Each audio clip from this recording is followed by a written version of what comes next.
to the, well, I guess I gotta do the green light, sorry. I'll wait.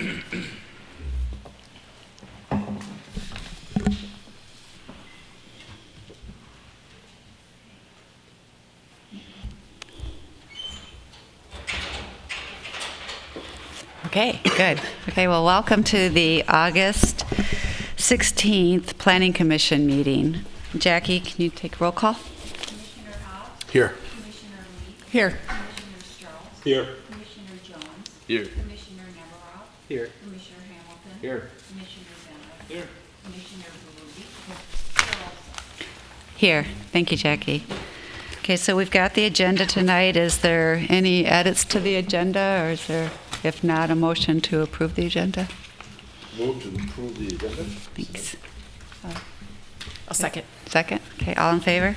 Aye. Aye. Thank you. Okay, we also have minutes from the June 28th, 2017 Planning Commission meeting. Again, any comments, edits? No? Hearing none. Move to approve. Second, all in favor? Aye. Aye. Thank you. Okay, so tonight we have 3 public hearings, and the first one is a variance request for 4536 France Avenue South.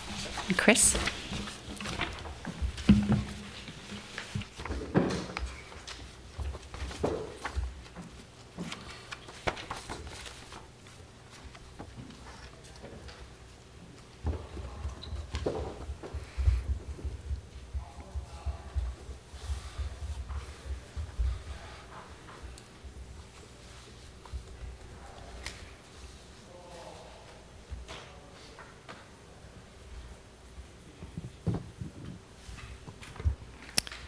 Chair, members of the Planning Commission, the property is located at 4536 France Avenue South. It is a variance request for 13 feet for a side yard setback variance for a rooftop deck expansion.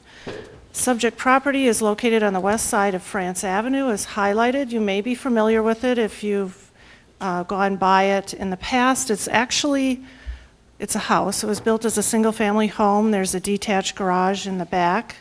But it's been zoned planned office district for many years, at least more than 30 years. As long as I've been working at the city, it's been zoned that, but originally had been a single-family home. This is an updated survey of the property. The area that's highlighted in yellow is where they would like to expand over existing roof area with a deck. This illustrates the required setback for the property given the underlying zoning of planned office district. It's a very narrow opportunity for building. The property is severely non-conforming in terms of the current zoning, however, not really non-conforming as a single-family home. They're doing limited site improvements. There will be some remodeling to the interior of the building.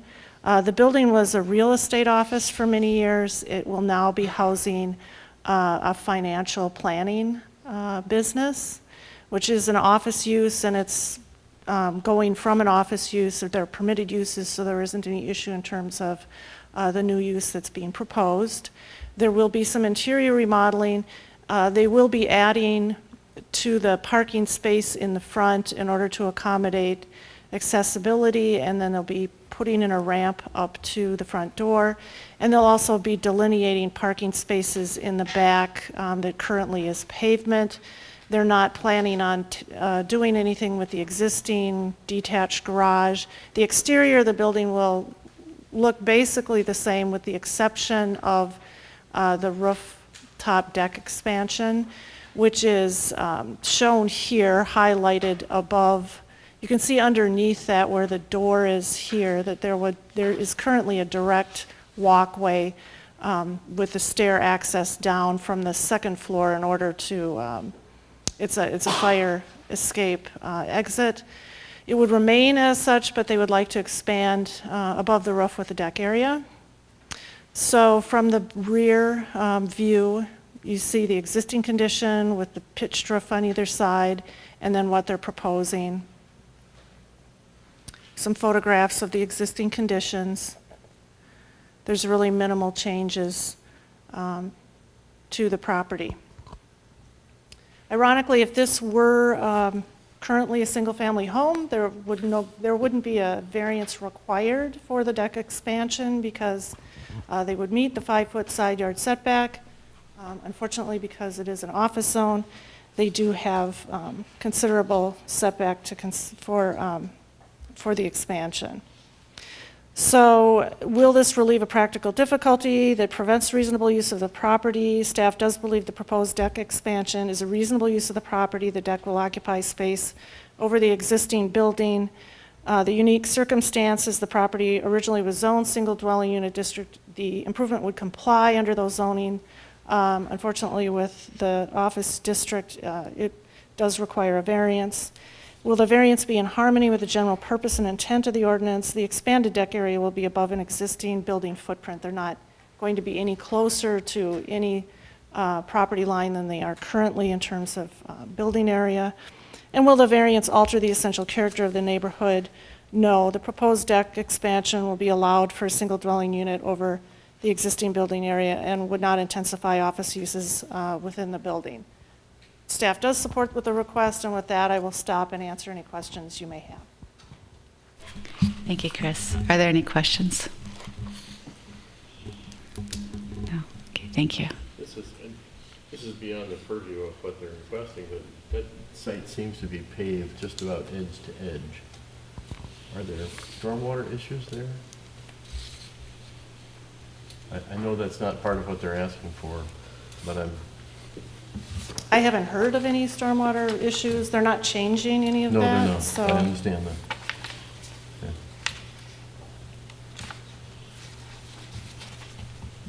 Great. Okay, thank you, Chris. Is the applicant present, or would they like to speak?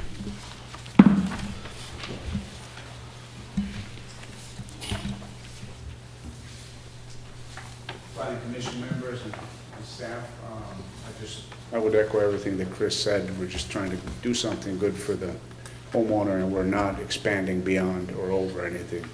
Seems like a very simple thing to do and would greatly improve the usability of that space. If you have any questions, I'm happy to answer them, but I think Chris did a phenomenal job. Thank you. Are there any questions for the applicant? What are you planning to use the space for? Just Well, curious. It is a rooftop deck, so just being able to have an outside area where their staff can actually go and sit down and take in the beautiful scenery in the back and actually do something good with that area rather than a walkway down to a unsightly stairway. Now it actually serves a purpose. Good question. All right, well, thank you. This is also a public hearing. Are there any comments from the public? Okay,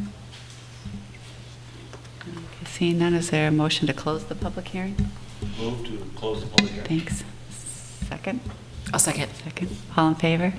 Aye. Aye, great. So bring it back to the Planning Commission. Any comments? Motions? I'd like to move that we accept the findings as outlined in the staff report and approve the request. Second? Second. Second, great. All in favor? Aye. Aye. Thank you.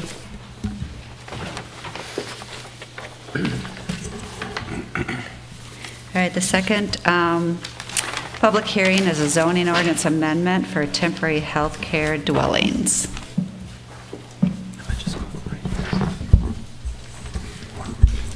Thank you, Chair, members of the Planning Commission. I'm just going to go from here Okay. on this one. So back in 2016, you may recall that the city opted out of a state statute that would allow temporary health care dwellings, temporary health care dwelling units as an accessory use in single-family property. Planning Commission recommended it, but the city council did choose to opt out. As we were establishing our work plans for this year, the City Council asked the Planning Commission and the Health Commission to consider and evaluate the ordinance, maybe customize it to Edina. So that's what we've done over the past few months.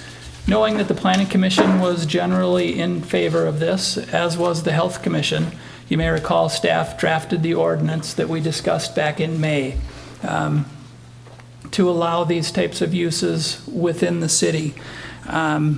We had members of the Health Commission here in May, and staff has made all of those changes that we discussed back in May. So this ordinance that's before you this evening, it adopts the Minnesota state statutes that would allow temporary health care dwellings, but it does customize it to Edina based on some of those things that we talked about in May. So the temporary health care dwelling unit is a mobile residence limited to one person that's mentally or physically impaired, and the caregiver lives on the site as well. The state statute, which would carry through to the Edina ordinance, would allow these structures up to a maximum of 300 square feet. They would have to have access to water, sewer, and electrical facilities. The exterior material has to be compatible with the existing home on the site in regard to appearance and durability. That is a state statute requirement. That same language would carry through. Needs to be properly insulated as well. So some of the items that customizes the state statute to Edina includes requiring a building permit. We wanted to make it clear in our ordinance the type of permit that's required for these structures. It's not real clear the type of permit that's required in state statute, but that is the permit that would be applied for if somebody wanted to do one of these. So, and that ensures the safety of the occupant. Back in May, we talked about the requirement to secure the structure to the ground. We've taken that out, to have a little bit more. There will be a requirement to somehow anchor the site, but not as onerous as we had talked about. Basically, it's just requiring the structure to meet the uniform building code. So the city, the building official has some flexibility as to how that would be anchored. A site plan is required. We did talk about requiring a survey, but we thought that again would be a little too onerous. So we're requiring a site plan. They still do need to verify the setback requirements. That would be 3 feet in the side and rear yard. There is a provision built in that would allow them to locate these structures in the front yard if it's not possible to locate it in the back. If we physically can't get the structure to the backyard, we've provided that provision that they could be located in the front yard. You recall we talked about that back in May, that we do have a number of small lots in town that may want to use this type of facility in this ordinance, take advantage of it, but they would be unable to locate it in their rear yard. So this allows that flexibility. So this would be available to all residents. The state statute also requires lot coverage requirements to be satisfied. The ordinance before you allows some flexibility that lot coverage would not be a requirement here. The state law also requires a 1-year maximum of these structures to be located on the site, to be reviewed at 6-month intervals. The ordinance before you has a 2-year maximum. We just thought of extending that. There could be circumstances where we would need to have that structure there. The occupant is still within the unit, so it would be difficult for the city to make them move. So we've added that 1-year extension. We're also suggesting a $400 fee for the building permit to cover staff time, the review of the building permit, inspections, those types of things. The state statute indicated a $100 fee. Again, it's just to cover the administrative expense of the city. So with that, staff is recommending that the Planning Commission recommend approval of the ordinance subject to as written, unless you feel the need to make some changes. With that, I can answer any questions that you may have. Thank you, Carrie. Other questions? Ryan? Thank you very much. I'm very happy to see that we have this proposal before us again.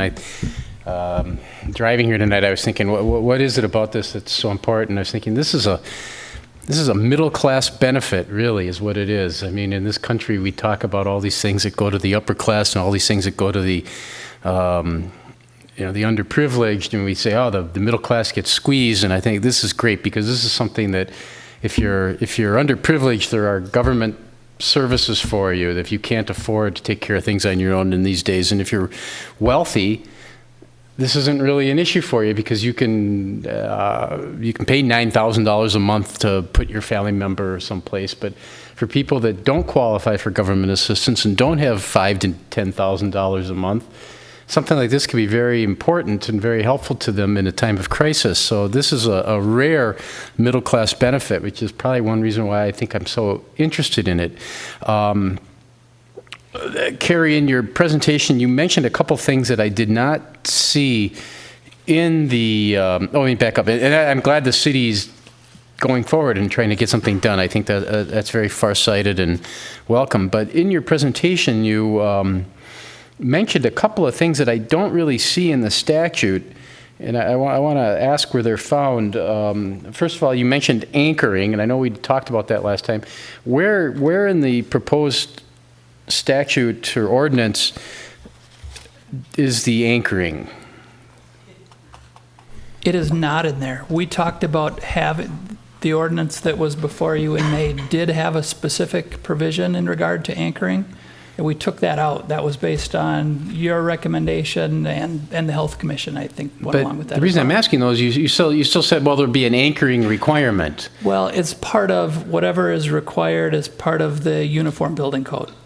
So there would have to be some type of mechanism subject to review and approval of the building official to provide some extra safety there. So in subdivision 1, it talks about meeting all Minnesota State Building Code requirements. That's what you're talking about. Yes. Is there a general understanding within that section of what the minimum requirement for successful anchoring is? Because I am concerned about there being a discretionary thing. Having worked with regulators in the United States, in Europe, and China, I have a strong sensitivity to when I hear the word discretion of the person you deal with, because like I've dealt with things where it was the luck of the draw and who you got, and whether something went through in a week or was a miserable thing and took you forever till you finally figured out, well, they're never going to approve it, so let's just withdraw it. So when you say discretion, that raises my antenna. Is there a minimum acceptable? Can that be defined to people when they come in the door? Yeah, not being a building official and working in that, and I don't know specifically what a minimum might be. I really can't answer what that would be. Because that's concerning. I mean, it would be good to know if I'm going to pass an ordinance that I knew if somebody walked in the door, if they did at least this, they're going to get approved. And it doesn't depend on who they deal with or how that person's day is going. So, and the second thing you mentioned that I don't see in the statute is consistency in appearance with the main structure. Is that part of the building code also? Because I think a lot of these are going to be prefab places, and they're not necessarily going to look like they're going to look completely different from houses. Yeah, that is part of the state statute, and Because that's going to make it really difficult. I mean, because then these are going to have to be custom built. Yeah, or you could just say color. Let's say the house is blue, the addition is the same. Who decides? That's your point. Yeah, let's limit it to that. Okay. so in your packet, it is page 5 of 6 under the Minnesota Chapter 111 Minnesota Session Laws, and it is number 6 on the very top. A general site. To have exterior materials are compatible in composition, appearance, and durability to exterior materials used in standard residential construction. That seems discretionary. No, standard residential construction is anything that meets the code, and they will. Those temporary buildings are going to be 2x4s. it's going to do. But it doesn't say anything about compatibility with the house. Compatible in composition, appearance, and durability. Used in, not in the house, but in a house. Yes, yeah. Okay, so, Yeah, I stated that wrong. okay, all right. In other words, it doesn't have to match the house, it just has to be of acceptable quality. Yes. Okay, Yep. okay, thank you, that's a big difference, thank you.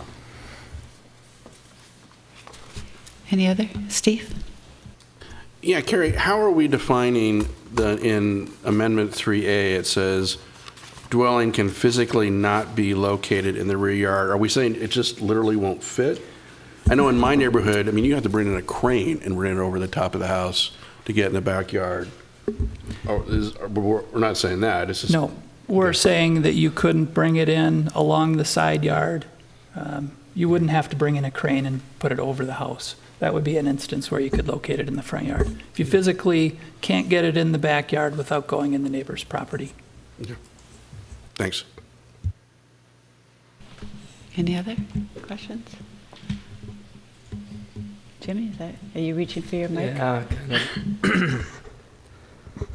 I kind of echo what Ian said just about the discretionary thing, and it's all dependent on who's reviewing or who the official is that is seeing this place. And let me get this straight. I mean, when these are coming through, they're prefabricated units, right? So at least from an inspection standpoint, it's pretty much the connections that we're inspecting. And I know you mentioned something about sanitary, but isn't there an expectation that this just has its own septic type of service? It could, yes, yeah. So I just want to make sure that that building code isn't, restricting this and making sure it has all proper connections to city, sanitary, and water and all that. I mean, is that in there, or? Because I imagine that that's part of the state statute. Okay. So, Yeah, so that's does the not- inspection consist of just checking those connections? Really? I mean, they're not inspecting the entire structure, is it? Yeah, Or maybe I should have had a building official here. yeah. I Well, don't I know would that. just expect if there are going to be companies doing this and building these, they'd have all that vetted out on the front end. So when this arrives, it's just ready to go, ready to be connected. And I don't want to have to charge someone a bunch of extra money if it's supposed to be straightforward. Right, so the building, whoever is reviewing the plans and inspecting in the field, they're familiar with the state statutes, and they know exactly what they're looking for in terms to ensure that that structure meets the minimum standards that are required in the Uniform Building Code.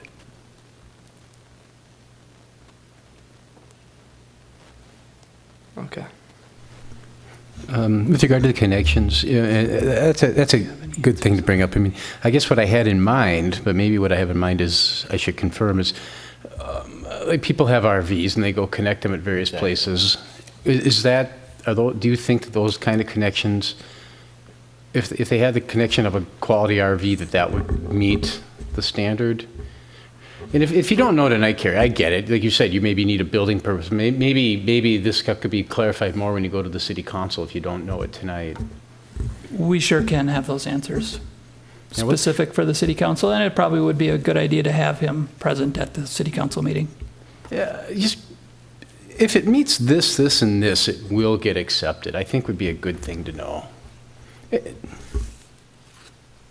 I had a couple questions. So, if it can't fit in the rear yard, it says the front setback requirement does not have to be met.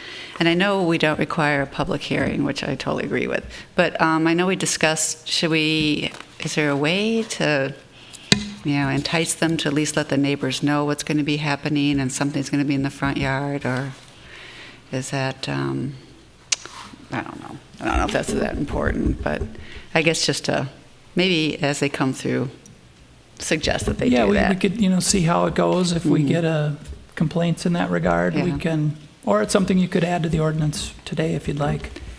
I guess I don't know how, I don't want to carry a big stick on that one. I think they'll probably be talking to their neighbors to let them know, but And then under number 5, I know we're upping it to 400 for the initial application, and then each renewal is 100. Is that too high? Does it have to be 100? I mean, could it be 50 like it is in the state statute? It could.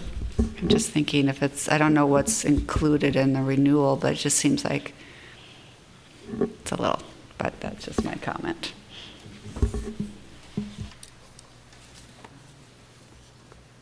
Go ahead, Jimmy. Yeah, I just had another question about the feasibility of getting this into a backyard, and whose discretion is that then? I mean, I think there's so many conditions or scenarios where it might wreck something in someone's yard and they don't want it back there, and then who's making the call? Yeah, I think it's as simple as knowing the width of the structure, and is there a path that they can get it back there. It'll be a case-by-case basis, but my sense is that it would be pretty clear whether you could or couldn't get it to the backyard. And there may be instances where the setback is 5 feet, but the neighbor is willing to let them bring it on their property to get it to the back. They may want to do that as well.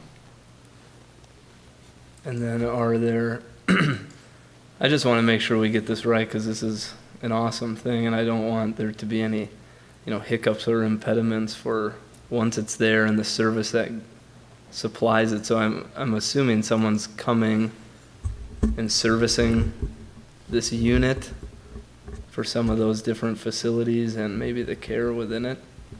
So if it's in a backyard, does that limit people more than it would be near the street? Well, emergency vehicles need to be able to get to the back as well. I mean, if something of that size could fit, likely those could too. It's just, I would characterize this as being less restrictive than the state statutes because of the flexibility and the setbacks and the lot coverage.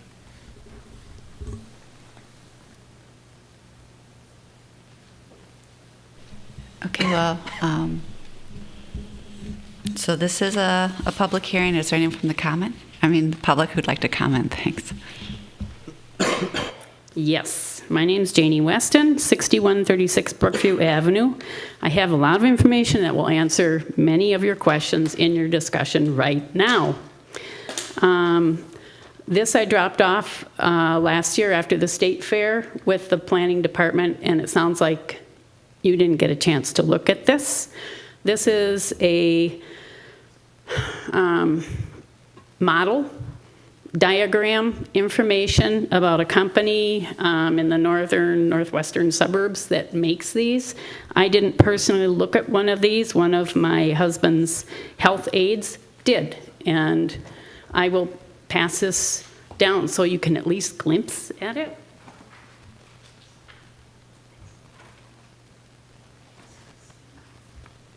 And please make a copy of it, or copies for everybody. This is very, very helpful information. That structure is on wheels. It can be delivered and installed in a day. It is built with standard, I'm just going off the top of my head of what's on there. It's built to building standards of insulation, building standards for roofing and siding. It is self-contained for water and sewage, and the only thing that has to be hooked up to the house is electric. And the electric hookup would, of course, need a permit from the city, so the city would be aware of that being done properly. The sewage storage tank needs to be pumped out on a regular basis, just like your building construction guys that have a porta potty sitting on the front of the property. This looks well designed. The information and feedback that I got from all of my husband's home care aides, as well as his nurse and his doctor, who did home visits when he was in hospice, I got very good positive feedback from all of them. The aides also pointed out, wow, this one's got like a bunk bed kind of arrangement. So an aide would be able to sleep overnight. In some situations, you may need to have nursing and or aide care overnight. And this accommodates it, or this particular diagram that you can see is an option that you can have. Carrie, I have a correction on accessibility for an emergency services vehicle being able to get up to the temporary healthcare dwelling. That is not the case. The way our EMTs in Edina operate is they park their ambulance on the street. It doesn't matter what time of year it is. I had twice I needed to call, once in the winter when there was snow on the ground, once in the summer when there were no impediments to access to our front door. The ambulance parks on the street, puts a really bright light on your house so they can see, and they walk to your door. They do not, purposefully, they do not go right to your door with the ambulance and the emergency vehicle. They just need access to be able to get EMTs and a gurney and equipment to the door of a temporary family health care dwelling, okay? So I want to put that to rest. I know how they operate. I have the experience there. Let's see. And Ms. Weston, if I can just, you get 3 minutes, and I think you've reached that point. But if you have anything, I do any have comments? one question. Sure, great. Why is a building permit required for this? Because in probably 99 out of 100 cases, a rented or purchased dwelling unit like this would be delivered, already built to building standard specs in all respects. So why is a building permit going to be required for this, as well as a permit fee? This seems like a double fee for what? Electric hookup, you do have to pay for a permit for that, but why a building permit? People won't be building something in their yard. This is a delivered, self-contained unit. So Carrie, do you want to do the quick answer on that one? Yeah, that would be the permit that's required. It would include the electrical. Okay, thank you. All right. Okay. Could it be called an inspection and hookup permit rather than a building permit? Because a building permit is a different thing.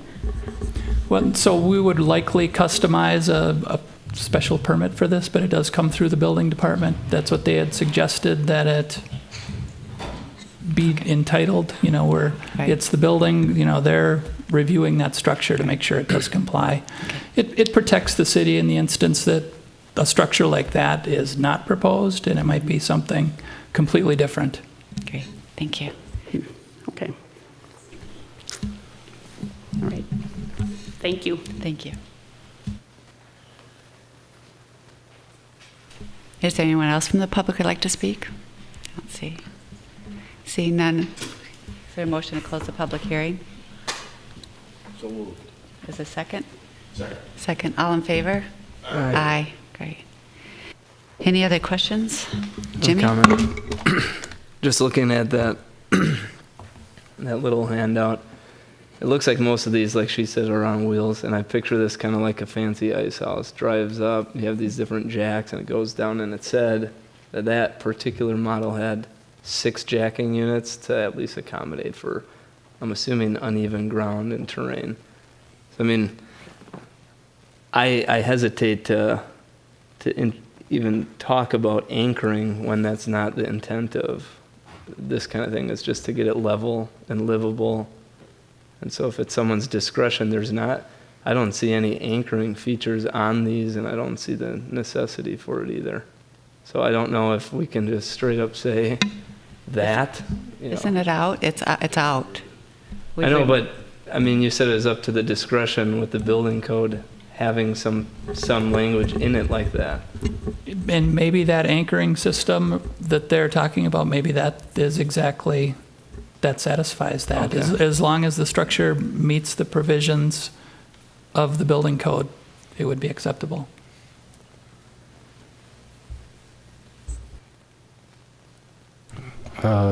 Chair Wilson, I had just that question for you. You had a few comments to the statute, and I started writing down your comments too late. I got your comment to number 5.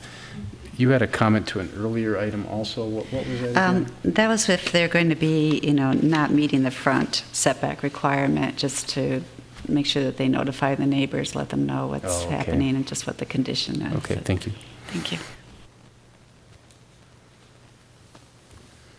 Is there a motion? Or anyone willing to? We close the public hearing. Yeah. Thanks. No, I'm glad that Edina is acting on this. I was for it the first time around. I think we have the right part of the city to look at when it is placed. The building officials. I mean, I think the right questions will be asked then. And we really don't know how many these are going to be. I mean, we may be talking one a year.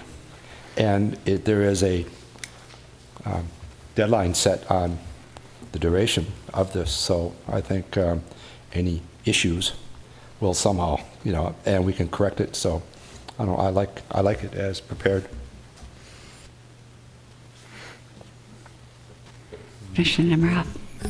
I'd like to make a motion to approve, but first, before I do that, just look around, is there any other discussion? Because I want to change the statute just a little bit. Do you have some discussion? Okay, I'm good. I'll defer for you. I was just kind of thinking the timeline. My thought was, I believe with what Commissioner Nemiroff says is accurate, that this is probably more of a, as we call it, sort of a middle-class answer to this situation.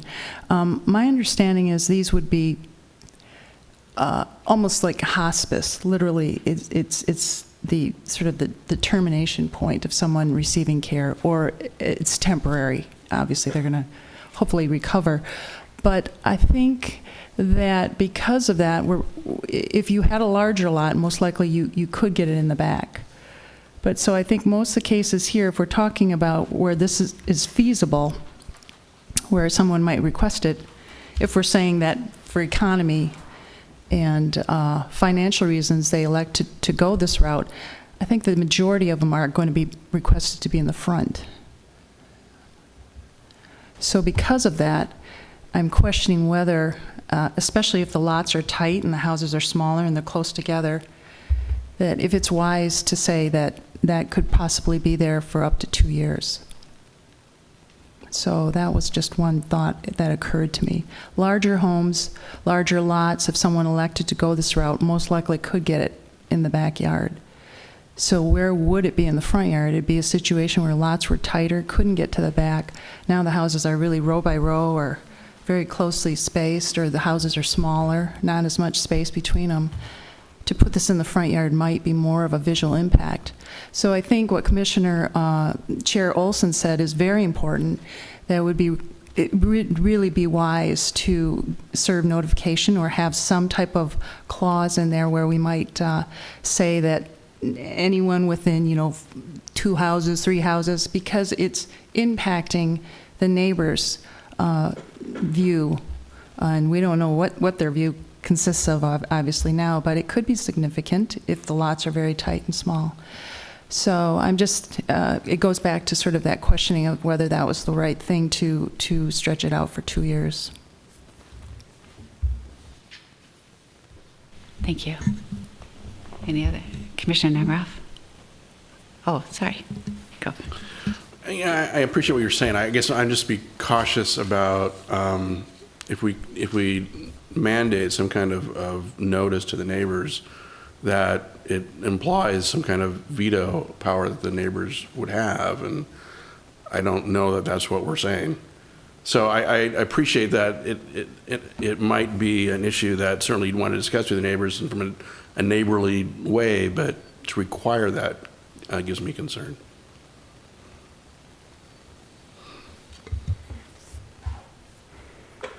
Yeah, I mean, I'm really sympathetic to the idea. I'm sitting here envisioning, my neighborhood, trying to think of some of those, neighborhoods of smaller setbacks or smaller side setbacks in Edina, and some don't have very big front yards, and I'm, in my head right now, I'm looking at one of those things in the front yard, and it is for 2 years, and I think that is a visual impact. I just don't know if a neighborhood notice is going to accomplish anything, because we wouldn't delay anything for any kind of discussion. I mean, they get the, so I don't know if I don't know if mandating something that has no positive impact is worthy. I mean, I totally think it addresses a real issue with this thing, but I still don't know if it solves any of those issues. So.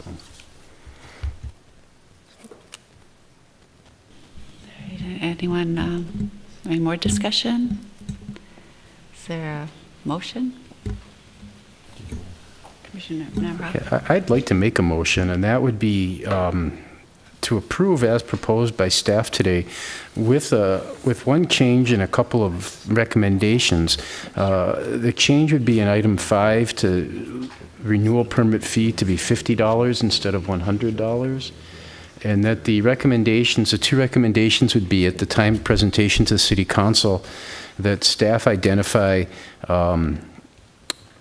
the minimum, an objective minimum requirement for anchoring, and if obviously you can't identify all types of structures to be built, but if that prefabricated structure that Ms. Weston presented were around, I think it'd just be useful now rather than later to identify this is an objective minimum that would be required. The second thing I would encourage the staff to do when they go to City Council is to identify the steps that would be required to speed the approval of the building permit. These things are very time sensitive, so if the staff could present and say, if an applicant comes with X, Y, Z, 1, 2, 3, we can approve it that day, or we can approve it within 3 days, or whatever. I think that would be a useful thing to have for this.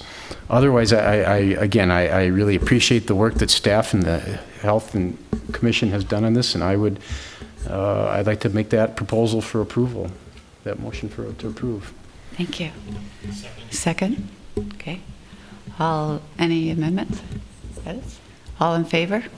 Aye. Opposed? Nay. Thank you. I was an aye, sorry. We're just repeating it. Okay, it was approved. Thank you. I just have a comment. Sure. Just to add on, just to ask the staff to do.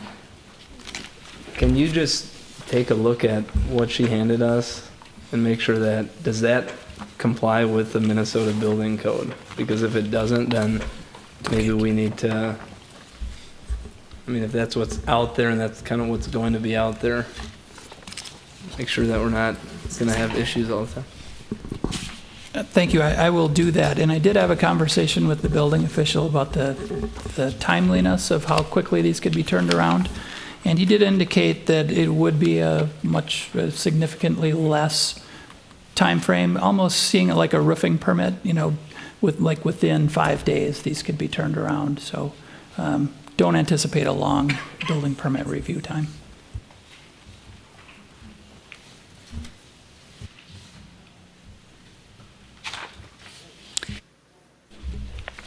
Okay, so our third and final public hearing is a zoning ordinance amendment for the PUD-9 at 3200 Southdale Circle for Duran Companies.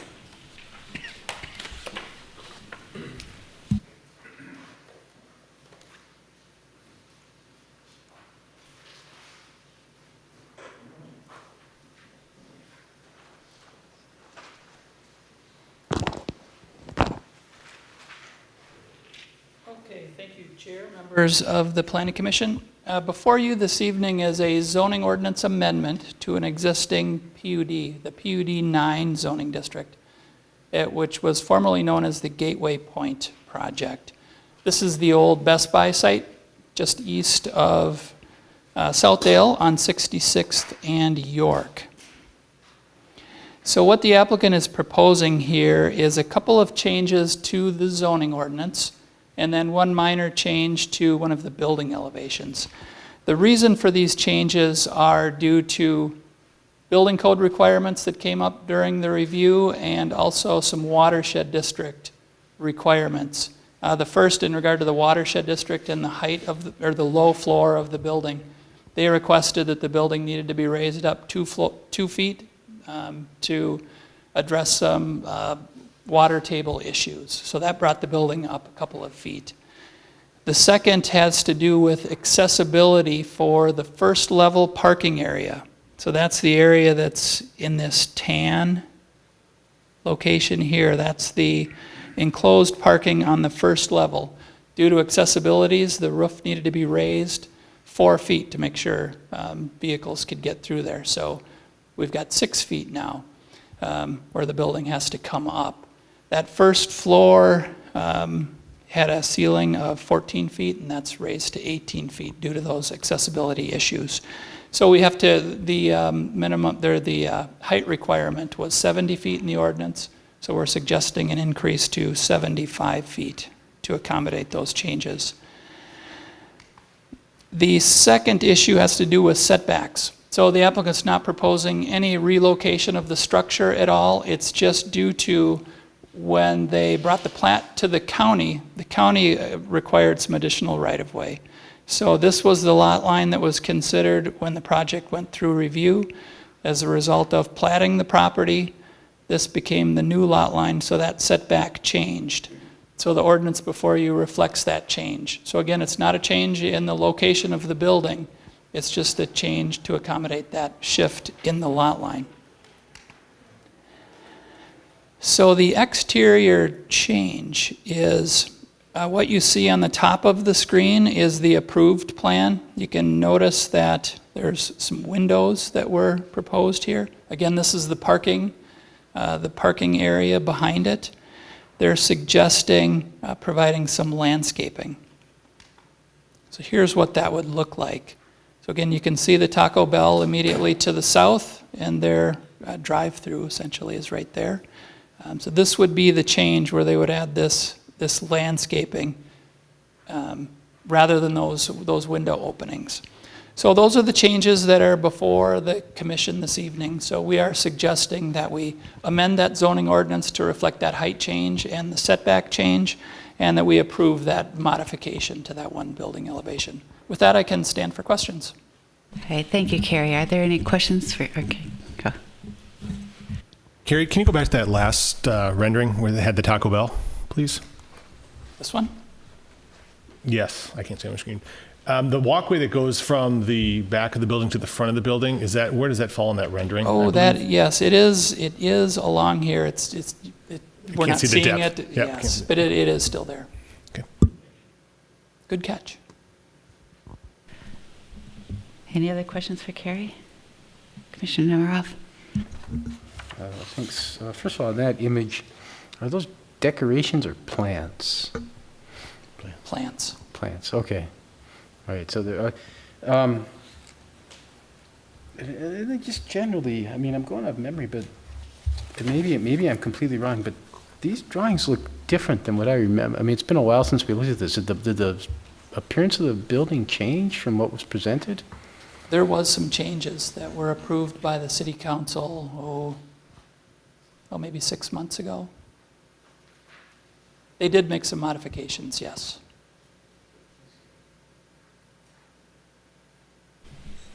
Any other comments? Commissioner Lee? I agree. I have to second that. This building looks completely different. Is it essentially the same massing and the heights, story heights is the same? In regard to that, yes. Okay. But there was a new architect, Doran Architects. I think it was Collage Architects were the ones that proposed before the Planning Commission when it was approved.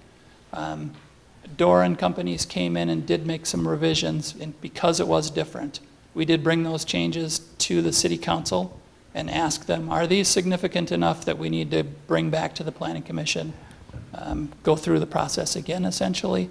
And they found that they actually liked this building a little more than the one that was Really? approved when you see all sides all around, and accepted those changes. So the renderings that you're seeing here are reflective of those changes. Okay.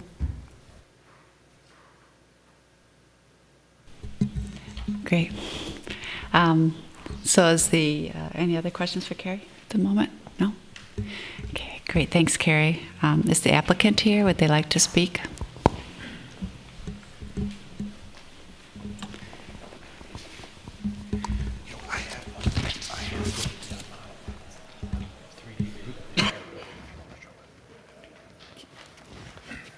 The applicant does have the video if you'd like to see the entire building.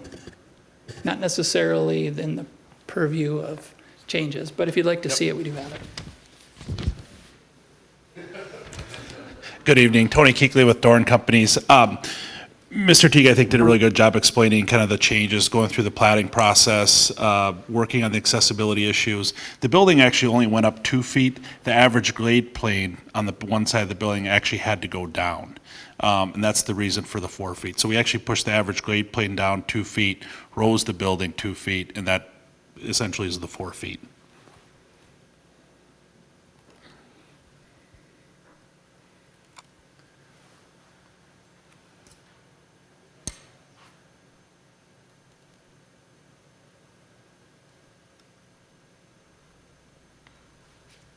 Does everybody see that?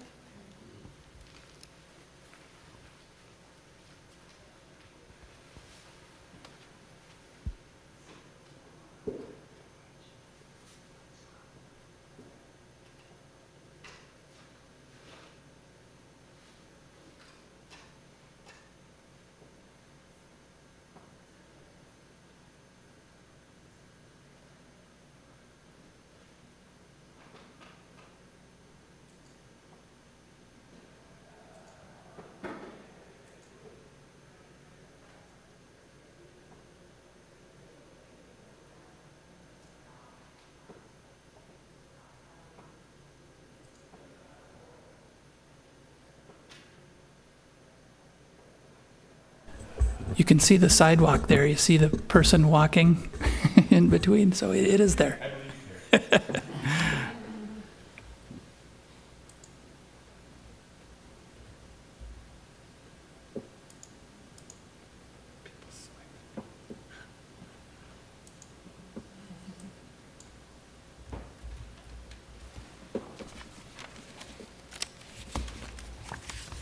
So I'll just answer any other questions you guys have.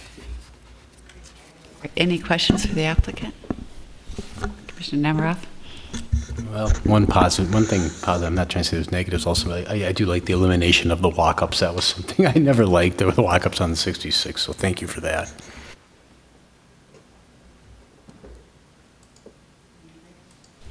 Comments? Questions? Okay. All right, thank you.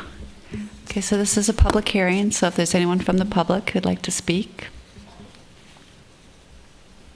No?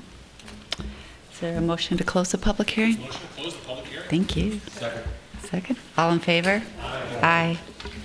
Bringing it back to the Planning Commission, are there any comments? Motions?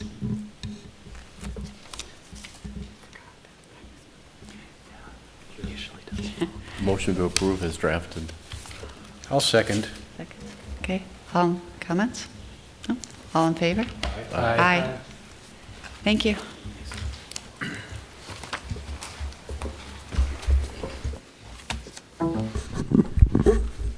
This too will go to the city council on September 6th.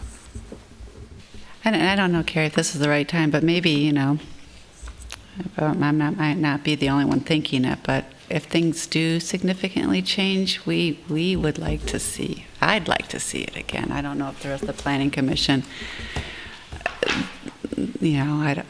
just maybe let the council know that their decision that it's good enough and not to send back to us. I don't know. There's got to be something else in place that allows us that. Yeah, that's a good point. I believe I mentioned it under my comments after a meeting, but I didn't show pictures. I should have done that. You commented that it would have been still too late, right? It was already something that the council had acted on and Correct. decided that it didn't need to come back. Right. What is the line where it does come back? Yeah, we do have specific language in the code when the changes are very significant. You know, we're adding units, the footprint is changing, you know, something extremely significant. If it's just modifications to the facade, which is essentially what these were, but it crosses the line as to, I wasn't real comfortable doing it myself, approving it administratively. So in those circumstances, I bring it to the city council and ask them, are these changes significant enough that we need to amend the PUD and bring it back to the planning commission? It's at that time that they said, no, these aren't significant enough. Commissioner Hobbs? Yeah, I would just add, in my mind, I certainly would have liked to see it come back to the commission. I mean, I think it was significant enough in terms of the changes, and I get that that's subjective, but it would have been nice to have seen, because I think it is substantial. And I will just comment, I know it's been approved, but there is this kind of sameness that is happening with, you look in St. Louis Park and what's happening here, and I am alarmed by the sameness that we're seeing with what is coming before us. So I'm hoping to see something different in the future. If I can just add on to Commissioner Hobbs's comment, I would say, I would further define that as sameness in rental properties. Sorry, I don't want to interrupt the meeting. We're under tornado warning right now, and it's due to kind of hit Eden Prairie in the Tompkins area at about 8:15. So, to keep everyone safe, if you guys would like, we can open up our police department side, and everyone can hang out down in the garages if that's something that you feel more comfortable with. Otherwise, you're welcome to stay here. Either way, we got someone here to help out. So, yeah, absolutely. So, and when is it projected to maybe? About 8:10 or so. What's that? We're okay in here. Yeah, you know, PD garage is gonna be the safest place. But it's a warning, right? It's a warning, so there is a tornado that's been sighted part of the storm. So what I'll do is I'll send one of our community service officers up, and he'll be out here to help out. So I can, if you guys want to go down right now, it's up to you. Otherwise, there's a little bit of time yet. I can send him up to help out too.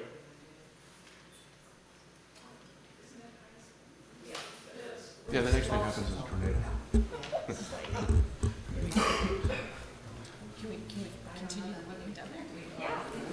Yeah, we've gone in the basement. Go into recess. We go into recess?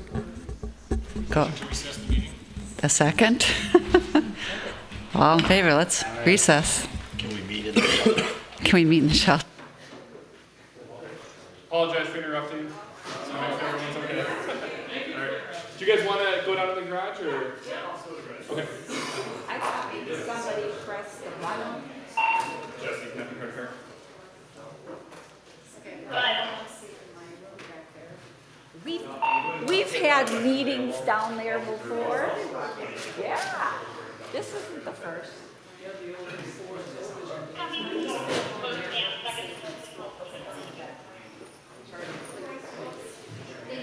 Yep, thank you.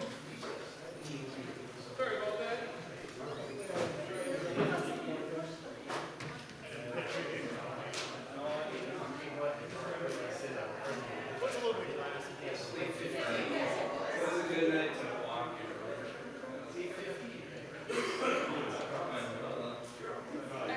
Does it have a nice long middle rod? If it's recess, are we really done for tonight?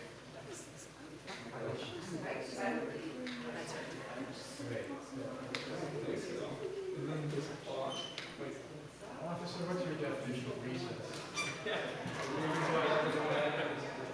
Swing to the flood? Swing to the flood?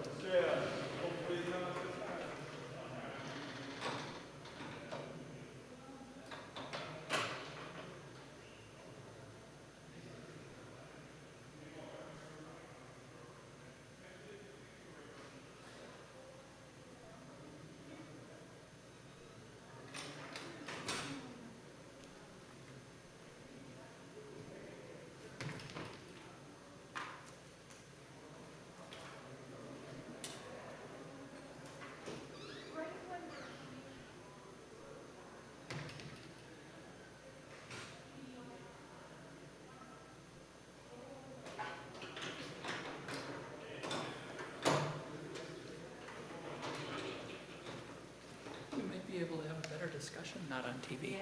I'm just trying to think, like, sitting in the garage, though. It is, yeah. Have you ever had this happen before? Yes.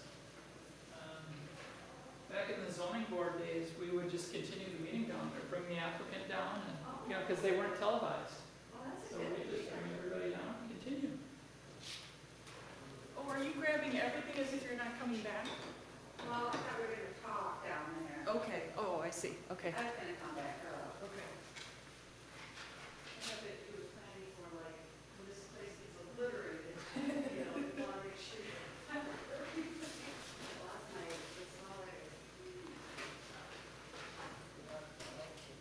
Shoot, I'm losing everything last time I was here.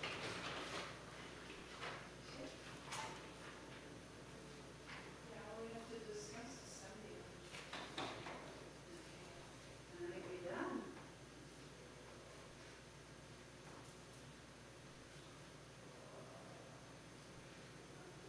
See, I wouldn't have noticed that was even different, other than going, because I hated that building to begin with. And I'm looking at this again going, oh, see, that's the thing I kept thinking was coming back.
Good job, Don. Recess due to weather.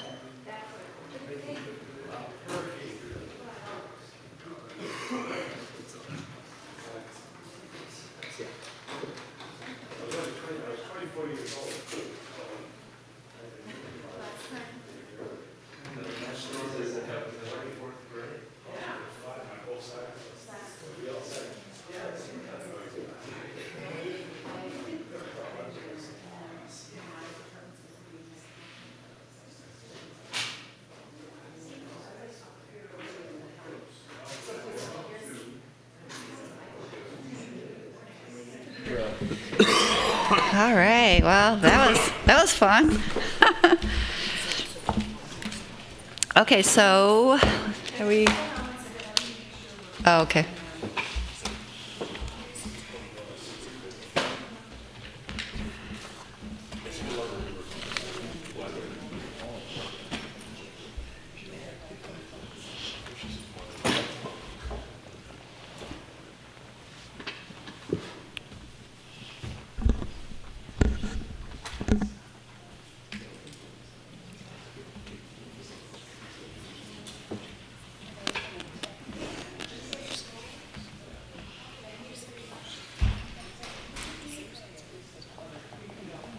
Are we good?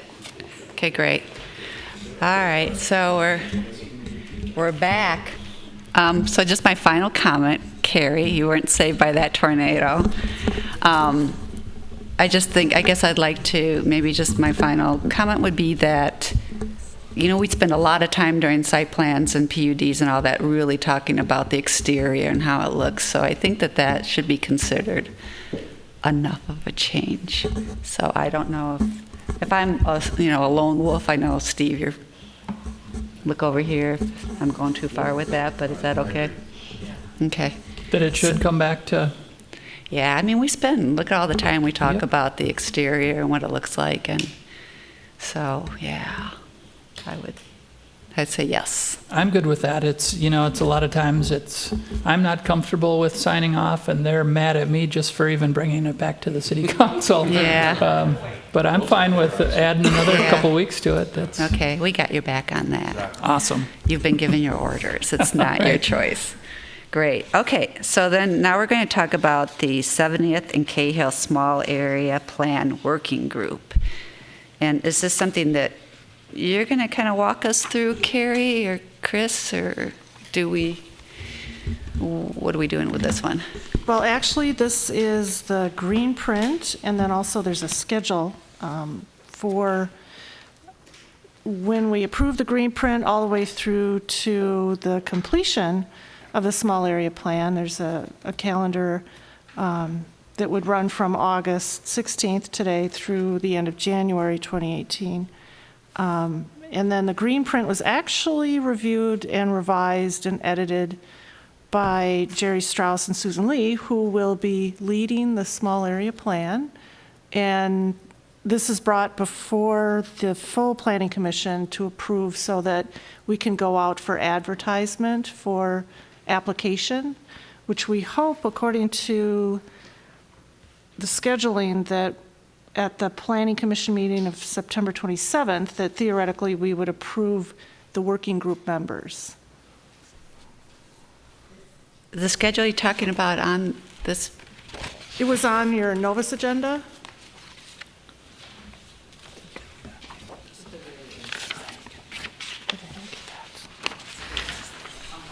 Well, and I will certainly assist you in that, because apparently it was on Novus agenda, but perhaps that wasn't included on the green print. August 16th, the Planning Commission meeting this evening, we would theoretically have the Planning Commission approve the green print, which is the description, purpose, deliverables, community benefit, key dates, promotional implementation, evaluation, duration of the group, membership, time commitment, public notice and membership recruitment tonight, and then August 13th through the 23rd, which has already begun, writing the press release, social media, City Extra, for an application live by August 23rd. So that's when we would anticipate having applications out to the public. September 8th would be the application deadline. And then September 11th would send the applications to the working group chairs for review. And then their recommendations would be sent to the Planning Commission on September 27th for approval of the working group members. The applicant notifications would be sent out then the day later on September 28th. And then middle of October, the first working group meeting would commence. So that would be the scheduling of, from tonight, if we get the green print approved, to middle of October would be the anticipated first working group meeting date.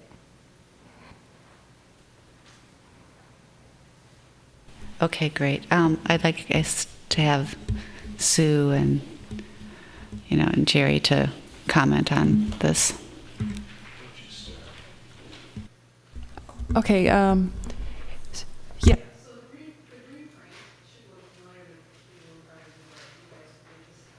44th in France. We're trying to come up with a format that essentially becomes sort of that, the timeline. I have two issues here. First of all, this schedule's not going to work for me, number one, because I will be out of the country for the month of October. But secondly, the bigger picture, I'd like to have a discussion, and maybe it can be a very short discussion, about how do we achieve a success for our small area plans that are tied to the comp plan? We had that one work session where we talked about, do we need to tie it to the comp plans? Is this the right move? Is this the right approach? Should these 3 small area plans be treated equally, so they each get 4 months, 4 months, 4 months? Should they be started and finished, started and finished, started and finished, or can they overlap?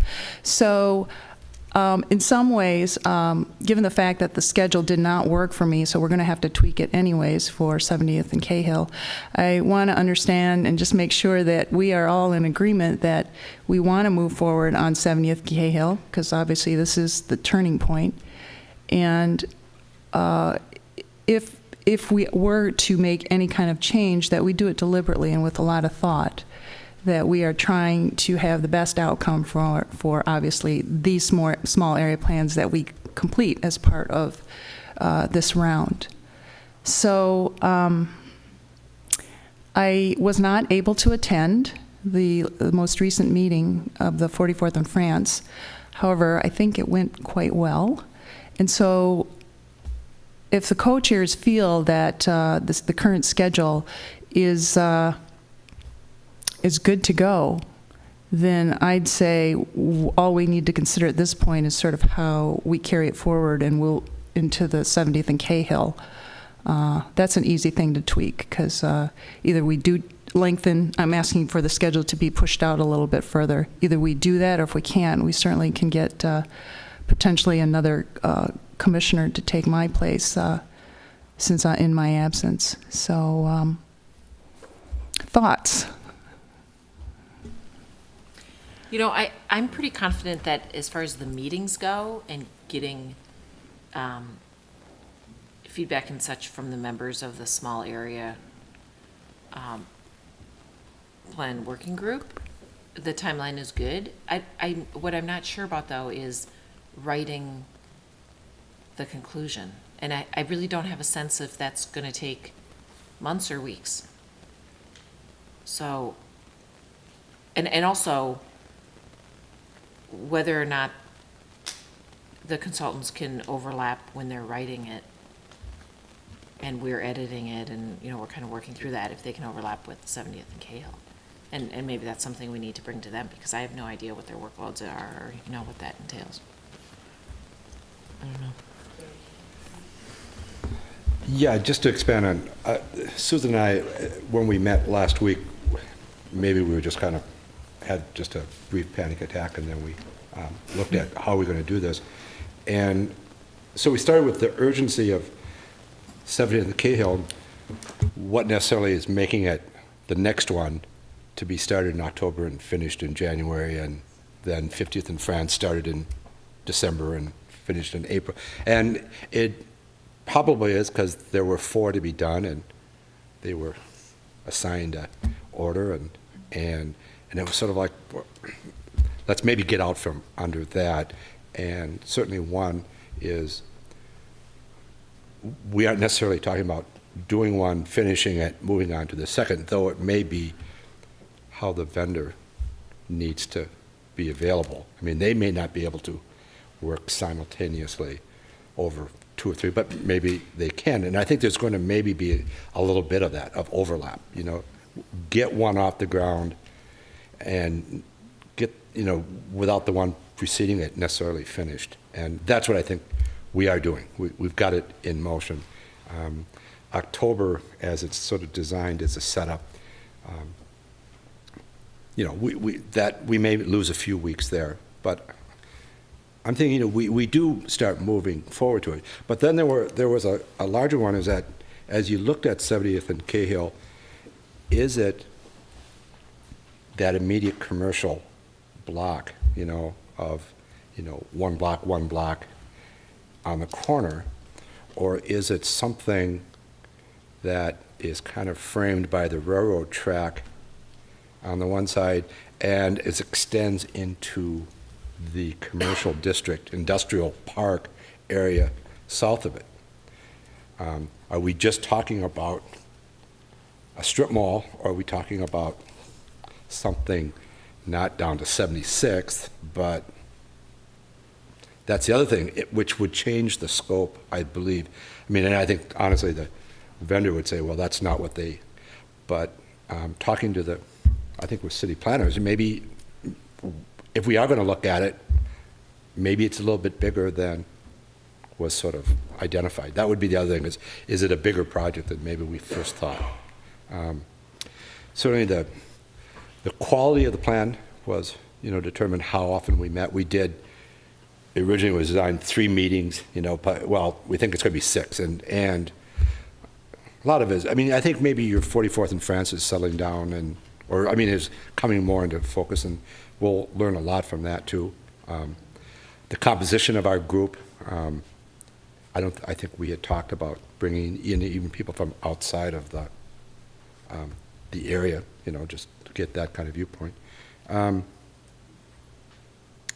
the other one is that's sort of like the effectiveness of the group, that it gets comfortable, you know, the work group, you know, what time is needed for that to happen, and can that happen in an assigned 3 weeks or whatever. So I think we would like just to have it out there, and one is, I know that there's extensions to the whole comp plan. You know, I don't even want to go, we're not asking for that, but that is an option that's to be, you know, considered. So I think we're set to go ahead. We may not fit the timetable as it was kind of, and just so I think if we operate from that, other things will fall into place. But yeah, I don't see a wrap up in January. So that's. Commissioner Navarro. As I read the green print, I mean, I have some substantive comments and things I take issue with, and I think they dovetail with this issue of tying it to the comp plan. And I want to start with the community benefit, because it says, how does this project benefit the Edina community? The small area plan will provide a detailed framework to guide development within the 70th and Cahill area. I like that. That's good. That's good. That's what the purpose should be. But then when you go up to the purpose is to complete a small area plan for the 70th and Cahill area to become an element in the 2018 comp plan update. So when I read that's different to me, because in any kind of project, you know, it's common in software. You have three elements. You have resources, cost, and quality. And when I read the community benefit thing, I mean, I don't know what the resources are, what the resources are, and you have time too, I guess. But when I read community benefit, it seems like, well, time's not our issue here. Coming up with something that's quality, that'll guide future development in the area, that's the paramount goal. But in many of the other sections of this green print, I read it the opposite. I read, getting something that we can put into the comp plan is the goal of this project. Quality, if that's great, if we got something good, that's good, but we got to get this into the comp plan, which, as we discussed a couple weeks ago, creates its own stresses with all the things we've just discussed.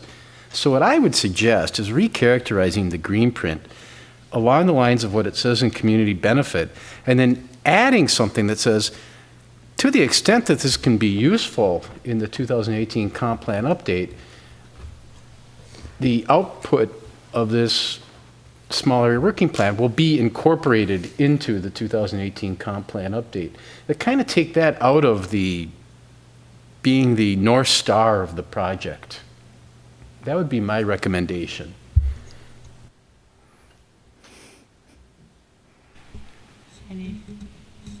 Any other comments on that, or? I'll respond to that. Actually, I find a lot of comfort in what you just said. Maybe that is what I'm sensing is missing from this. It's very much, I kept saying, what we are emphasizing so much, tying it to the comp plan update. But we are also calling it a small area plan, which, as you said, would guide development. That, to me, takes a certain amount of investment and time and engagement of the public and very good uses of your resources. So one of the issues I have is that this time frame is just, for me right now, I'm not comfortable that it's just too short. It's too short for that. But obviously there's something we can get accomplished in that time. So if it was a study or if it was a report, that still could be useful and used as part of the comprehensive plan update. So I guess there is something to be said about how we actually state this here. We can't start with the end result and make it fit into these columns. But again, I also have this issue with the schedule as well. So going back to 44th and France, I don't know if you are sensing that as well. That's a very important small area plan. And it just coincidentally happened to be falling in this time where we're linking it to the comprehensive plan. If you did not have that deadline on your shoulders, would you do anything different at this point? I guess that's what I'm after. If you have the resources at your disposal, and I'm not saying that you write an empty blank check to the consultant team, or that you never put an end date on it.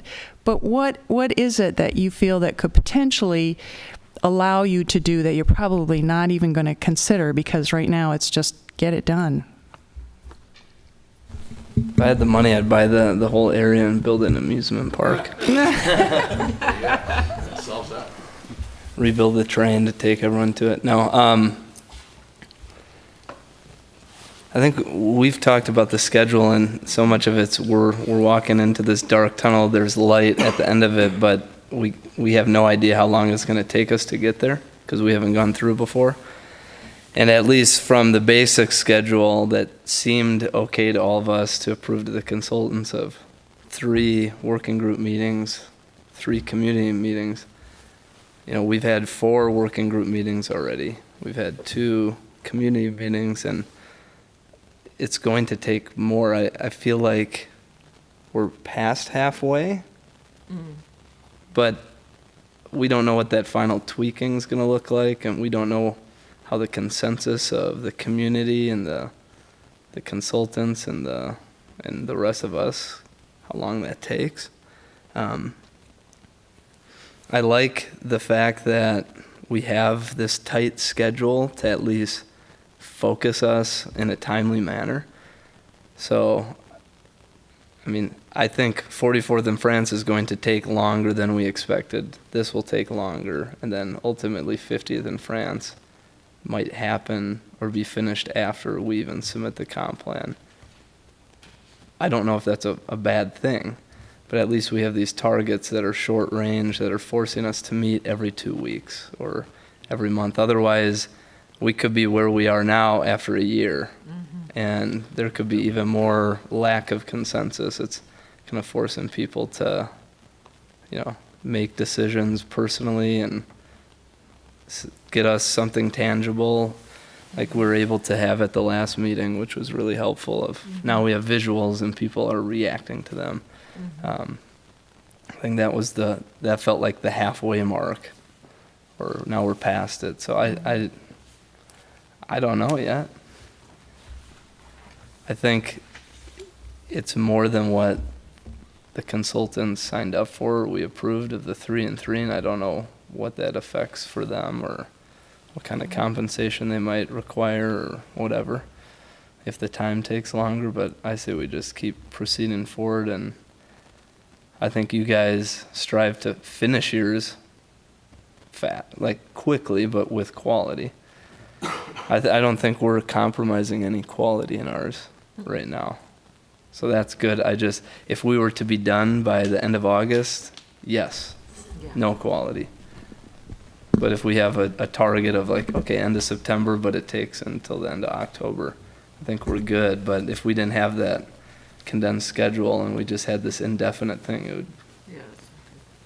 Because we've already had schedule issues where people want to push it out a month. We're like, let's meet in 2 weeks instead of 3. So. Mr. Hobbs. And I would just suggest that, all these SAPs, can we call them SAPs? They aren't created equal. And so, maybe, I think certainly having an ambitious timeline probably is a good thing to have, just for what Jimmy's saying. I mean, to keep you on task. But maybe in some of those initial meetings, you'll kind of figure out, wow, there are some bigger issues here, or maybe not. So I think I would suggest that, after you get into it, maybe you'll be able to see kind of how it unfolds. But I certainly recommend, doing what needs to be done. Don't feel like you have to, for any of these, it would be counterproductive for the city for us to rush these things through just to have it be a chapter in a comprehensive plan.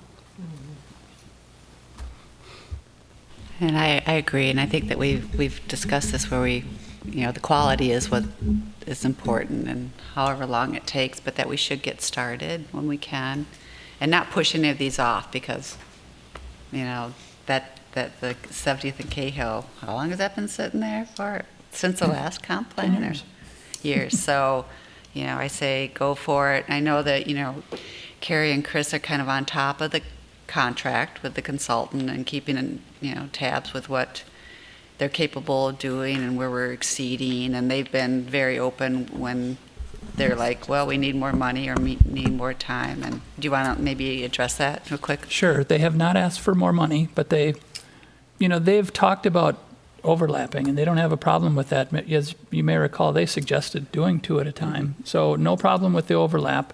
I think we're all on the same page. Quality is the main goal here. Yes, we'll set deadlines. If we hit them, great. If we don't, that's okay. We've got the Met Council deadline the end of next year. If we don't hit that, I think it's okay. The goal is to get this right. This is our opportunity to do the comprehensive plan. We've signed up to do all these small area plans as part of it. I don't think we need to, we'll move as fast as we can, but if we need to push things out, it's okay. The other question is the order we're in. So I know, Sue, you're saying you're going to be gone. And if I wrote that down right, you wouldn't be starting until October? That was the hope, was to have the work group start meeting in October, maybe mid-October. Mid-October, is that right? So, and we've already kind of started the process with the 70th and K. Okay, I see Chris nodding her head. So,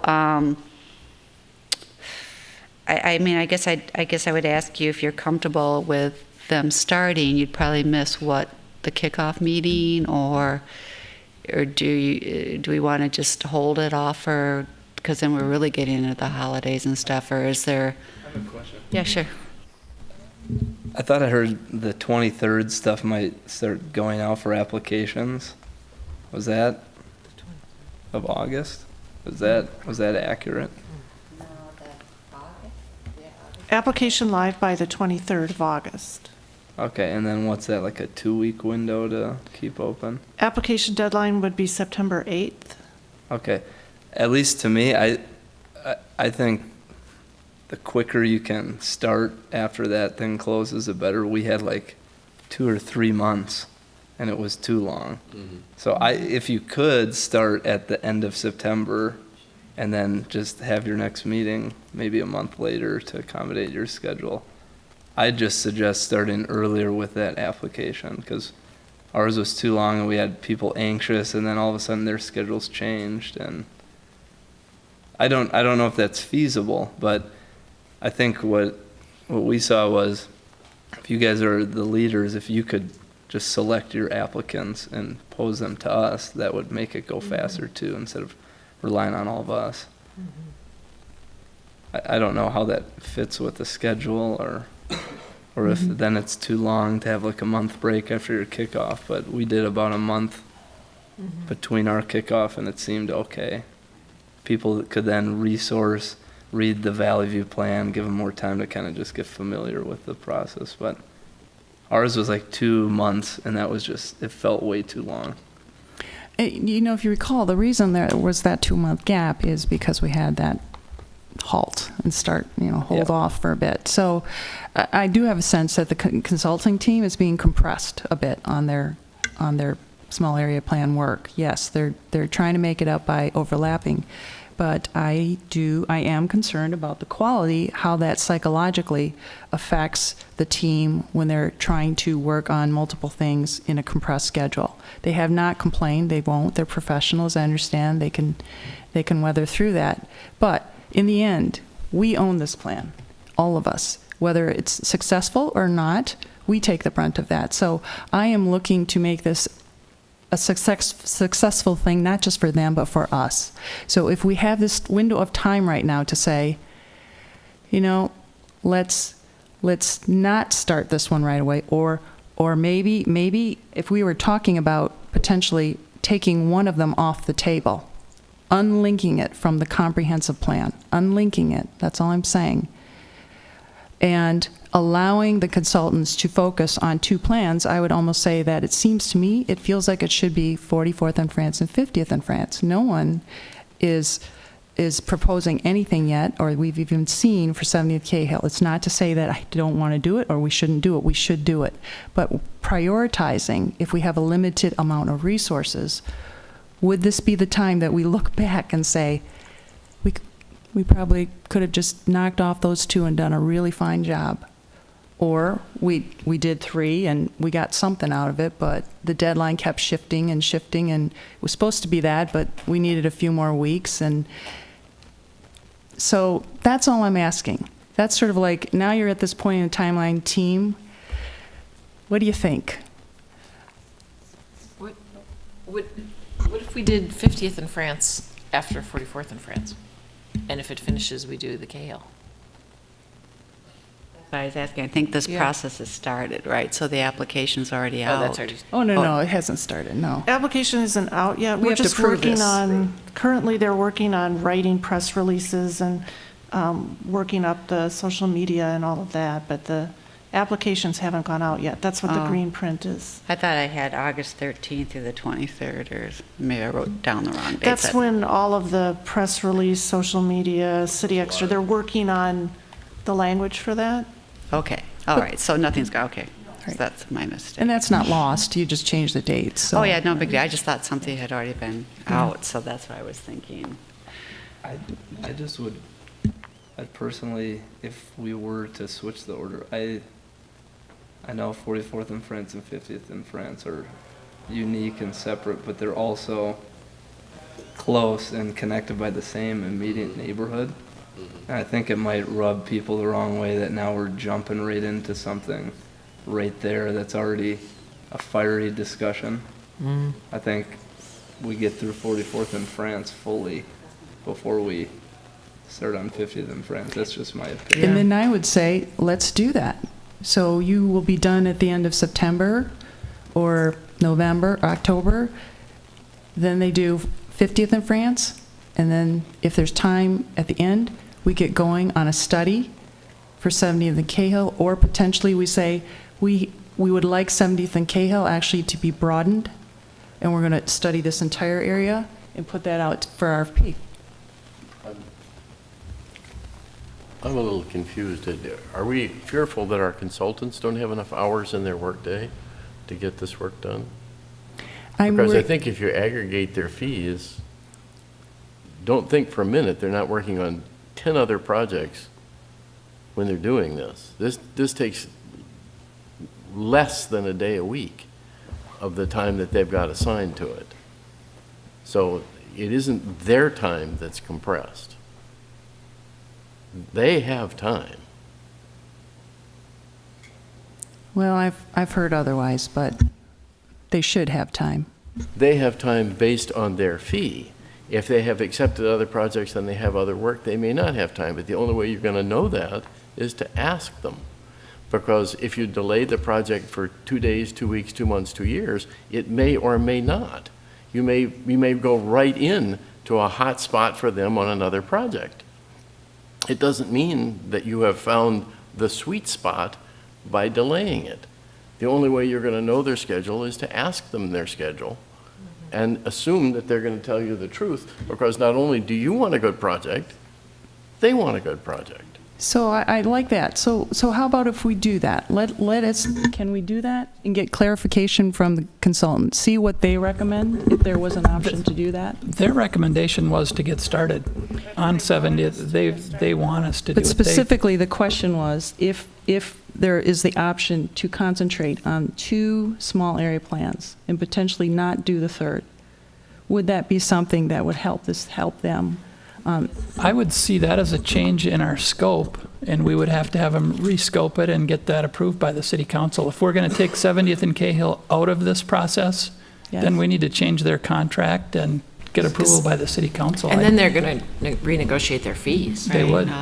So And I don't I even think the think only we thing should. in the scope that I think we're all comfortable with changing is if there was an expiration date of their services, to let that go past then, if that's what it takes to get one of the small area plans done right.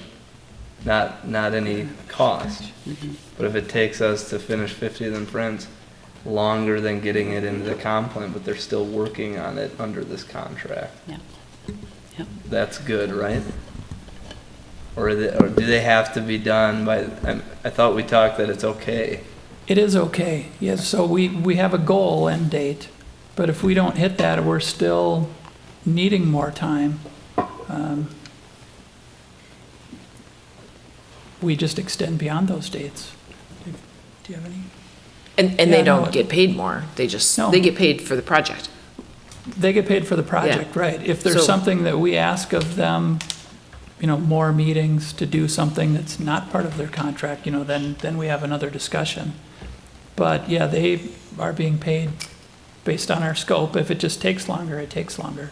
Yeah, I think the onus is on them to tell us Yeah. that they're stressed and they can't get it done. Yeah. And I think when we began, I was under the impression instead of, how this was kind of reversed, it seemed like we had to get these 3 in with this comp plan. But it's been good that it seems like that can be separated out of it. And No, I think we still want to do that, but if that just means the comp Yeah. plan end date gets extended, Yeah, that's exactly. okay. Yeah. So did the consultant already ask for additional meetings for this 44th and France? No, you guys didn't add any additional meetings beyond what? so, we are We beyond. have the- had additional meetings. So how does a consultant get compensated for that? Has the consultant been at all those meetings? Yep. So Sydney, have you? yeah, we've had They 4. haven't said anything to us. And maybe that's just how that's their MO. I don't know. All right, so my point is, the fee will go until it runs out, but that's what I'm trying to head off. This is what I'm talking about. Is there a way to create the scope so that we can be successful all together Yeah. in getting these No, I plans? think they're being paid to complete 3 projects. They're not paid by the meeting, right? Right, we ran into this with Valley View and Wooddale. They were working for free the last month or so. They were paid a not-to-exceed amount to finish that work. So even though they anticipated 3 and 3, and it's going to take probably 6 and 4 or something, I don't know, but it's definitely, it's already over one of the 3s, and is it only one more community meeting? I think so. Okay. And we do want to be Yeah. reasonable with them, if it does become a burden and we are asking them to do more, then we would have to compensate them for that. Well, I think we'll know after 44th and France, and, if it if it took double what they thought, and then 70th and Cahill's going that way, then it's just a logical conversation to have with you guys to, I mean, cover that, I don't know. Commissioner Thorson, did you want to talk? Well, my concern is if we don't have the sword hanging over our head of getting this done with the comp plan, it's going to happen to 70th and Cahill again. It'll get pushed down because that came out of the previous comp plan, and it just won't get done. And yes, we need to have quality, but we also have well over a year until it's due. And if we need to add a month here or add a month there to get it done, but I think absent the sword of Damocles hanging over our heads, things will get pushed back because it just becomes too easy. So sometimes pressures, gets you to make some compromises and forces groups to coalesce rather than just add another meeting and never really come to any conclusions. So that would be my concern, is if we lose that, I think we're letting ourselves off the hook, especially since we have a year. I think Commissioner Thorson's comment's good. I had more of a question. So, Commissioner Bennett's talking about the number of meetings that were scheduled by the, part of the the consultant's plan. Were the same number of meetings scheduled for 70th and Cahill in the consultant's plan and for 50th and France, or did they differ? Were either of them scheduled for more or fewer meetings? The same. Okay. Because personally, I can see 50th and France becoming more complicated very easily but I think that 44th and France, as we discussed earlier, was complicated by just a coincidence of timing. When the same time that working group was put together, they had this really big issue that came up, and so I think that's a one-time thing, but I think that also should, I want to say that that's only a one-time thing, because one-time things happen. It's just what's going to be the next one-time thing. But so we may end up having more meetings, so maybe it'd be good just to circle back and have more confidence that the consultants have the bandwidth and aren't going to hit us with additional fees, however best you can make that happen. All right, well, I just also would add that I do not want to see this the 70th and Cahill taken off the plate. I think we've got the time, we've got the consultants, and I say we move forward. And we've always agreed that if we need more time, we'll give it. So, anyway, so back, go. Just for consistency, I think we're getting to the point where we're seeing like what these consultants are capable of, and it's some cool stuff. So it'd be nice to have those same consultants on each of these, just to be consistent. And I mean, we've learned a lot now, so we can easily kind of pass that on to help expedite the process in a more quality way too, with them, knowing who to get involved sooner or later, et cetera. So tonight we have to approve this green print. Is that where we're at? So do we want to make some of those changes or what are you thinking, Chris and Carrie, about it's still going to be part of the comp plan, but if it has to extend, or what would make Commissioner Nemerov comfortable or Commissioner Lee comfortable, but are we good with the way this is, and can we change it as we go? I have some suggestions. We could even. I would have recommended that we not say that the description will be as part of the 2018 plan update. But if we elect to leave that language in there, then I'd like to be a little more specific, or I should say actually more vague, on some of these timelines. So under key dates, the planning process for the working group will take place over approximately 4 months. I'd like to say 4 to 6 months. I just... Is that even more specific? I mean, approximately, well, in so some it goes ways longer? That's exactly what I'm saying, is it's too specific, because I think there needs to be that flexibility, especially with the holidays coming in. This timeline puts it starting in October and finishing at the end of December. But then... that's the 4 months. Right. I'm just saying approximately 4 months. I see that as approximately, but if you say 4 to 6, you're kind of putting I think that's being more Okay, specific. then yeah, I see what you're saying. So let's say approximately 6 months. Then if we finish in 4, that's great, but Out of respect to the working group members, I mean, we've already met more times than they thought we were going to and how much it's going to take. So it would be better to not say 6 times, but maybe at least 8 times. I don't know. yeah, and I was going to say that we should, if we can just say bi-weekly meetings and leave it at that, because we don't know what the process is going to be, how many months. And then some months you might, in December, I can say just going away completely, but, you know, bi-weekly at least gives someone the idea you got to meet at least twice a month. Yeah, versus times. And what we're asking is for, obviously this is going out to sort of be advertised, is sort of this expectation. You know, we want you there for the duration. We think it's going to be every other week, you know, so people can kind of think, and am I up for that kind of a commitment? And then ultimately you land on the dates that work for everybody, right? So, so yeah, in some ways it's being a little more vague, but it's also opening it up a little wider to really catch people's understanding and get a good group together. So, so I guess that would be, is that under key dates? Let me see. Planning process for the work group will take place over approximately maybe 6 months. It is anticipated the small area plan work group will meet at least bi-weekly. So in their minds, they're thinking at most 12 meetings, but you know, if we don't have a month, then you didn't have any meetings. So that's what I would recommend, that change there.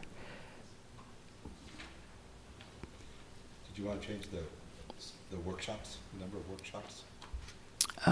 Where's that? Right after that. Where it says 3, and they will say that. I think, If you said approximately 6 months bi-weekly, you can just do the math about 12 times. yeah. But I mean, I think that, setting the precedent of bi-weekly, because that's kind of what ours is becoming, and people didn't realize it was going to be this intense Yeah. or exhaustive, and I mean, they're already on board and committed, so that's good, but it would have been nice to know, to kind of Okay. set those expectations so people knew. yeah, Jerry, that language was left by the consultant, I think. Facilitate 3 small area plan workshops in the community at large. I think that's okay. In addition, you know, and will also. So if it ends up being one of the bi-weekly meetings, great. If not, yeah, it's in addition.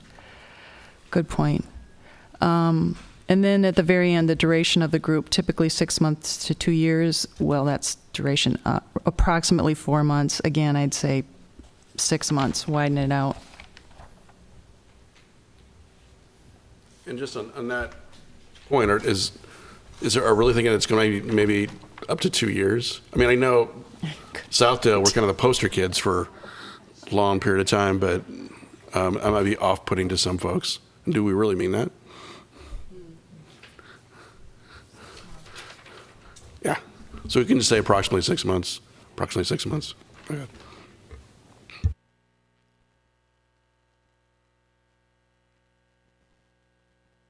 See the backside, so we would just clarify that time commitment will be attendance at, again, we'll just say bi-weekly meetings, or maybe you can just strike that, I don't know, we're just repeating it again. I think it's helpful to say they're 1.5 hours each. Is that what you guys have been running into, about an hour and a half? 2 hours? Okay, maybe we just say 2 hours each, and if we end earlier, people will be happy. We try to make our goal on Wooddale Valley View 1.5 hours, but you're right, it ends up being 2. But then people are happy when you, so start with 2 maybe. Yeah.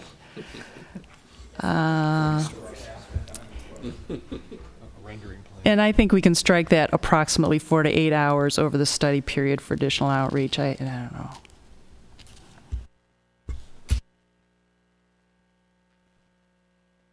But those are the Saturday meetings or the workshops and stuff, so it's already included. I'm okay with if this goes out for release, and then let's see, that we are going to try to review those applications, and we will come back. This is, I think Chris was timing this to the September 28th Planning Commission meeting. We'd propose a slate, at that time. The date of the working group's first meeting, mid-October, is a little tough for me. So either we could have another co-chair take that over, or I would say let's just put the language to be determined. I don't know that we need to put a date for the first meeting. Because potentially, right, and by then we would know.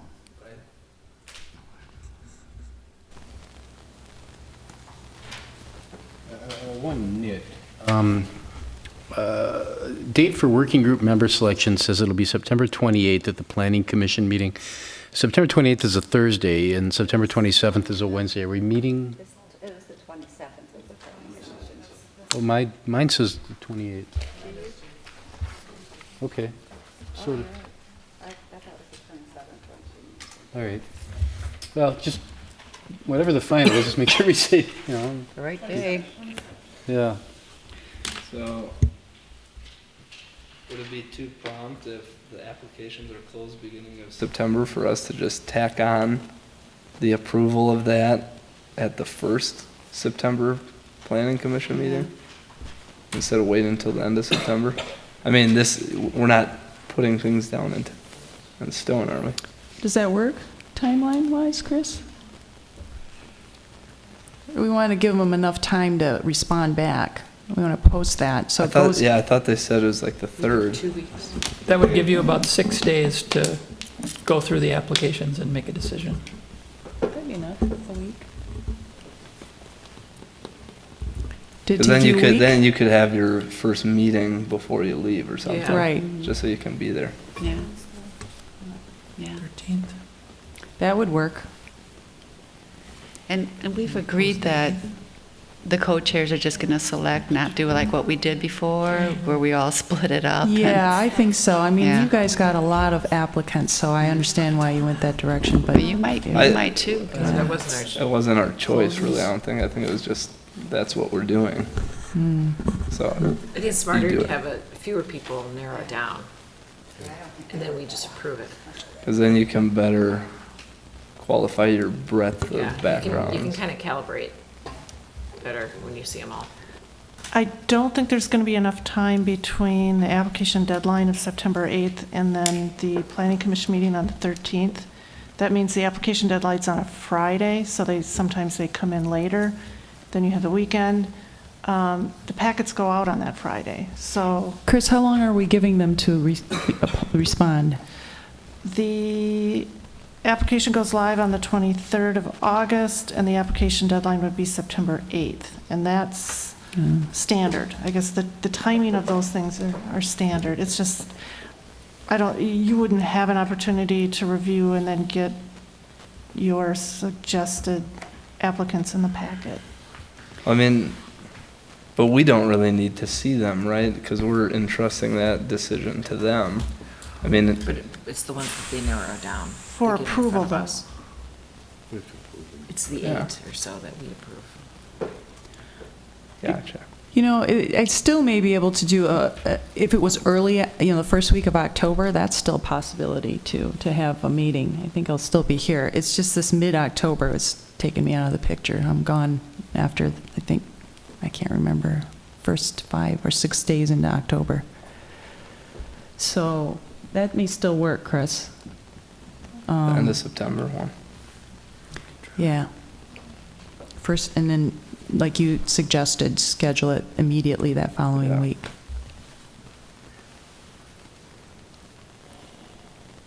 In fact, Chris, if you wanted to talk afterwards, I might even actually give you that date, so that when you have date for the working group's first meeting, we might put that out there.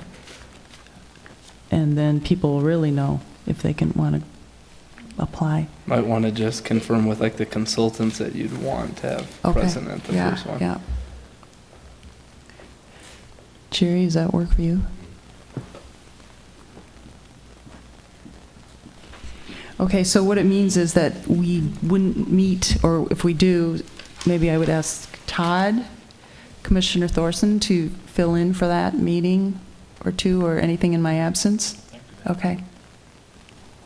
If the work group decides they want to continue to meet again that month.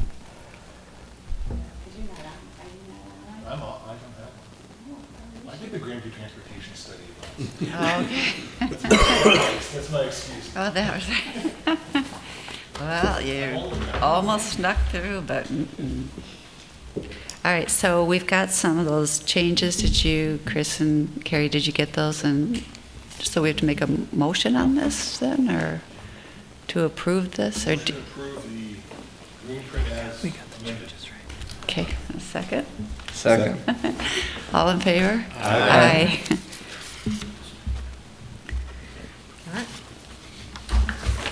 Okay. So is there anything else? Any other comments? I just have one comment, because I walked here and I crossed that bridge that's getting replaced mysteriously next year over the railroad. I just want to just remind maybe you guys and whoever, just to be collaborating with, I mean, is that the county? So, I mean, are they designing that already? Because it'd be nice for them to be fully aware of our transportation plan, and it seems like it could be a catalyst to like redoing all the transportation there. It seems like a gateway intersection, so. Yeah, that's, that ties in with what my update was gonna be, so I'll give that now. At the city council, well, it was just last night.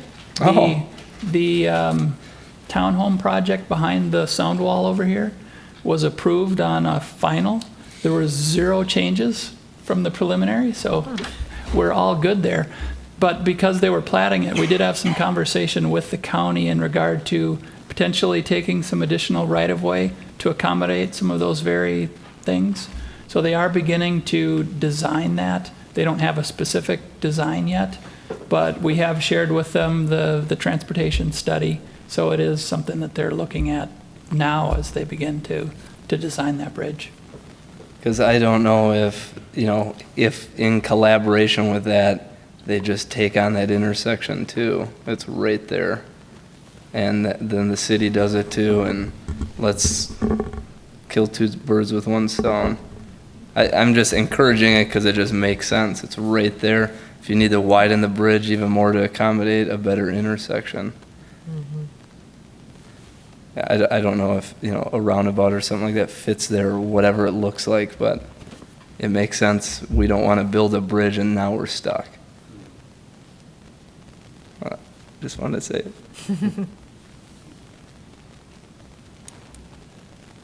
Any other comments? Anyone? Okay.